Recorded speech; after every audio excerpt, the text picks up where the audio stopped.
Hi guys, good day. Ito na naman guys, linisan natin tong luma kong guys, rice cooker guys kasi nakaka-stress na to guys, hindi na nakakaluto at nahihilaw na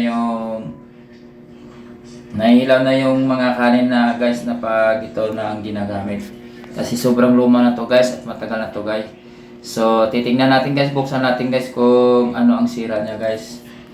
So dahil sa marami na rin ngayon guys, nagre-review ng mga products na katulad niyang rice cooker pressure temp limiter na switch.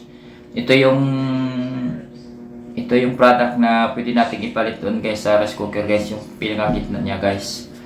Kasi ang pagkakalam ko guys, yan yung nagbibigay ng heat sa rice cooker, yung pinakagitna niya.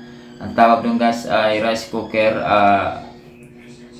thermos temperature pressure limiter.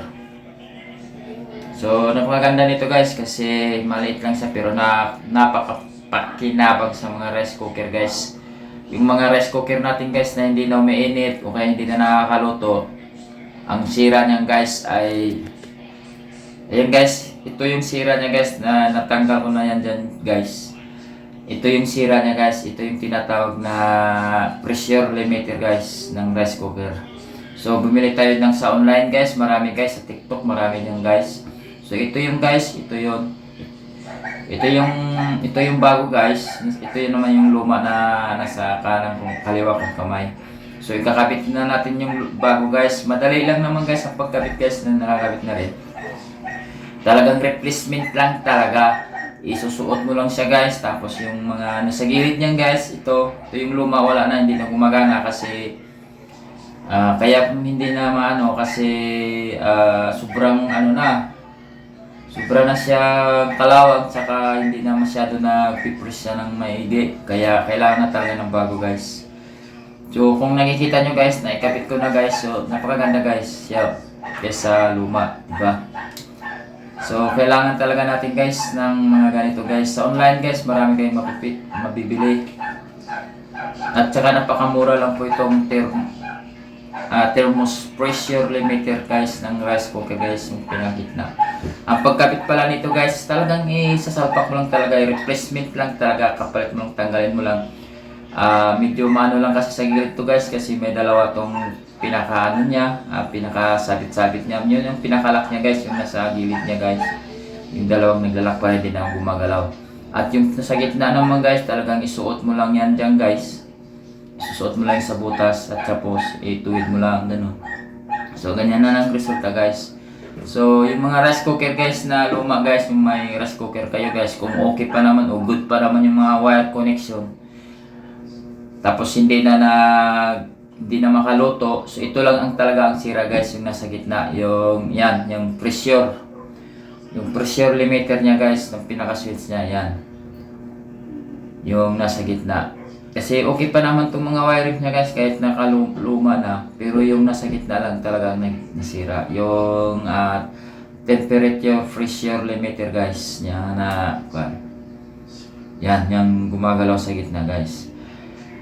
Kaya kailangan nyo to guys, nasa mga online lang guys, napakamura lang na nakakarton lang siya guys. So kaya yun ang ginagawa ko ngayon guys, kaya yun naikabit ko naman na at ibalik ko na rin yung takip sa kwan para masubukan na natin pagluto guys, kung talagang gumagana na siya at kung makakaluto na siya at mabilis nang makapagpainit.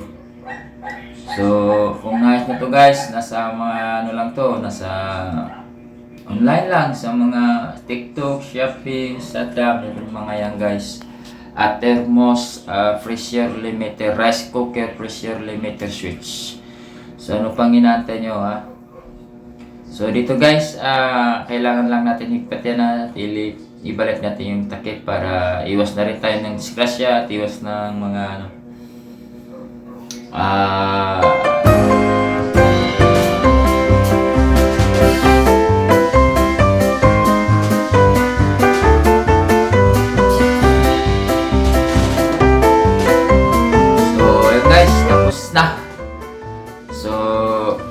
ito lang guys, ito Ito lang yung pinalitan natin guys. Talagang papalit lang. Ngayon oh.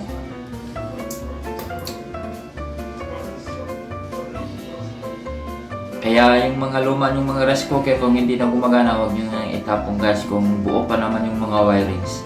Kasi ito lang ang papalitan mo sa gitna kung hindi na nakakaluto, mahina ng pag-iinit. Ito kasi marami ng kalawang tsaka hindi, medyo sira na yung spring niya kaya hindi na siya umiinit. Nahihilaw na yung mga kanin natin. So, kailangan lang natin ito ng ganito guys, pressure limiter, rice cooker pressure limiter. So, subukan na natin guys. Kaya guys, so, gumagana naman siya. Yung ilaw niya guys, gumagana pa. So, i-on na natin. Ayan o. Makikita natin guys kung gaano siya kalabilis magpainit o bilis makaluto. Kasi bago na yung ano natin, pressure limiter natin guys.